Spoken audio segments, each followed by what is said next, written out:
Êtes-vous narcissique? Vous faites beaucoup de compliments? Cette question est peut-être inhabituelle, car nous sommes tous, plus ou moins, fiers de nos réalisations, de notre apparence, etc. Et c'est normal, sauf si ce narcissisme devient incontrôlable. Dans le cas contraire, il se retourne contre vous. Pourquoi?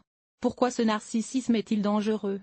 La signification. Par définition, le narcissisme est un trait de personnalité qui pousse une personne à s'admirer constamment. Et il ne s'agit pas seulement de regarder son reflet dans le miroir. Une personne admire ses qualités personnelles, ses vertus, ses réalisations, ses capacités et ce qui contribue à sa manifestation. Dans le monde qui l'entoure, l'admiration de soi est présente chez tous les individus sans exception. La différence réside dans la mesure dans laquelle elle se manifeste. Quelqu'un est naturellement fier de ses réalisations et de ses succès. Et quelqu'un développe le narcissisme. Il s'agit d'un état dans lequel une personne se considère comme étant de loin supérieure à ceux qui l'entourent. Il convient de noter que le narcissisme n'a rien à voir avec l'orgueil. Ce ne sont pas des synonymes. Le narcissisme peut se manifester à différents moments de la vie et en relation avec différentes qualités, réalisations, etc. Le narcissisme est un trait de personnalité constant et l'un des aspects de l'estime de soi. Les tendances narcissiques apparaissent à certains moments de la vie, lorsque les individus sont capables de s'analyser et de se distinguer de leur entourage et du monde en général. Avantages et inconvénients du narcissisme. Il est difficile de dire avec certitude s'il est bon ou mauvais d'être narcissique. À première vue, il semblerait que rien de bon ne puisse en résulter. Pourtant, ce n'est pas le cas. Dans certains cas, le narcissisme aide à développer des compétences et à révéler le potentiel intérieur. C'est le cas lorsqu'une personne s'évalue correctement et étaye son évaluation par des faits objectifs. Cela n'a rien à voir avec le narcissisme. Imaginez, par exemple, un écolier qui se félicite fièrement d'avoir accompli une tâche difficile. Ou, par exemple, une fille qui passe beaucoup de temps devant le miroir et se crée une image particulière. Non seulement elle sera de bonne humeur, mais elle sortira de chez elle avec assurance, charme et force. J'ai découvert que le narcissisme m'aide à trouver ce qu'il y a de bon en moi, puis à le communiquer discrètement à la société. Quels sont ses inconvénients? L'excès de narcissisme freine l'épanouissement personnel et conduit à l'émergence de blocages. La personne perd la capacité de se regarder de l'extérieur, d'évaluer objectivement ses qualités et d'analyser son propre comportement. En conséquence, elle est incapable de s'exprimer correctement dans la société. Sa réputation est perdue et elle n'est pas en mesure de faire des projets. À titre d'exemple,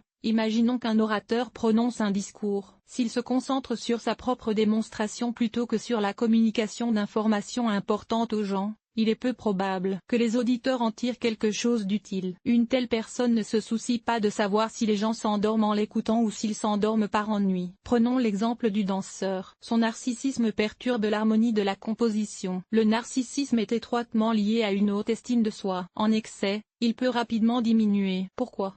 Une personne éprouve un besoin pathologique de se comparer aux autres, de confirmer son importance et sa supériorité. Pouvez-vous imaginer ce qu'elle ressent lorsque quelqu'un la critique ou remet en cause son exclusivité? Une personne préoccupée par le narcissisme peut se retrouver seule à un moment donné. Personne ne souhaite communiquer avec une personne qui ridiculise ou ignore les réalisations et les succès des autres. Cet isolement forcé cause des problèmes dans la vie professionnelle et personnelle et perturbe également l'harmonie avec soi-même. Il convient de noter que l'utilisation active des réseaux sociaux favorise le développement du narcissisme. Les gens y postent des selfies à n'en plus finir, des histoires sur leurs succès et leurs réalisations, des photos de vacances, de nourriture, de shopping, etc. Ils se félicitent ouvertement et encouragent les autres à faire de même. Les commentaires doivent automatiquement être positifs. Les raisons du narcissisme. Le narcissisme positif résulte du fait que la personne a effectivement accompli quelque chose, par exemple qu'elle a gravi les échelons de sa carrière ou qu'elle a soigné son apparence. Dans le cas du narcissisme pathologique, la situation est plus complexe. Selon les psychologues, il s'agit dans la plupart des cas d'une tentative de se cacher et d'échapper à la réalité. La seule question est de savoir pourquoi la personne agit ainsi. Dans la plupart des cas, il s'agit de se protéger de la douleur causée par un traumatisme psychologique. La deuxième raison est une perception inadéquate du caractère. L'individu aime s'admirer. Des réalisations et des succès imaginaires lui font perdre le contact avec la réalité. Il croit sincèrement qu'il s'est fantasmé lui-même. En outre, il est d'autant plus difficile de le convaincre qu'il n'en est rien. Dans ce cas, l'illusion peut être comparée à un enlisement de plus en plus lent. À un moment donné, on comprend qu'on ne veut pas voir la réalité. Cela signifie que son développement personnel et professionnel ralentit ou s'arrête complètement. Ce qu'il fait, Le narcissisme est donc une qualité qui incite une personne à se créer un monde intérieur basé sur la comparaison avec son entourage. Et la comparaison est généralement à son avantage. Comme nous l'avons déjà mentionné, cela conduit souvent à des plaisanteries cruelles avec les gens, à un monde imaginaire et le prive de la possibilité de construire une relation complète avec la société et d'éprouver une véritable joie à partir de victoires et d'accomplissements réels. On peut dire qu'il devient l'esclave de son ego. Comment éviter l'excès d'enthousiasme? 5 conseils. Rappelez-vous que les personnes qui vous entourent ils ne sont pas obligés de vous féliciter, de vous admirer et de vous remercier constamment pour votre service et votre aide. Ne vous concentrez pas sur les personnes qui vous traitent ou sur la façon dont elles vous traitent. Ne comptez pas les personnes qui vous ont félicité ou non. Rappelez-vous que chacun a le droit d'avoir sa propre opinion sur vous. Pour chaque personne qui vous inspire un sentiment chaleureux, quelqu'un d'autre vous donnera une mauvaise opinion. Ce n'est pas un problème.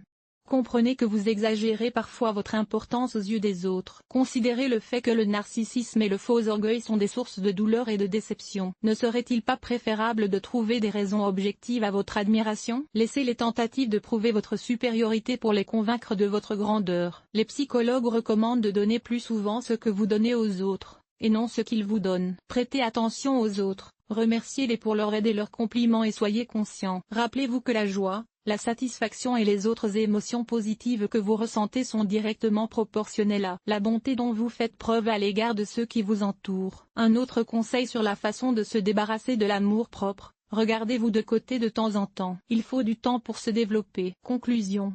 L'amour de soi n'est pas toujours une mauvaise chose. Je suis d'accord, il y a de nombreuses situations où les gens ont quelque chose dont ils sont vraiment fiers. Cependant, cette qualité entrave la vie, éloigne les gens de la réalité et les oblige à souffrir si quelqu'un exprime une critique ou un avis négatif. Un respect de soi correct, une analyse approfondie de tout ce qui se passe dans votre vie vous aideront à éviter tout cela. C'est la seule façon de voir les forces et les faiblesses de votre personnalité et de choisir une direction pour votre développement futur.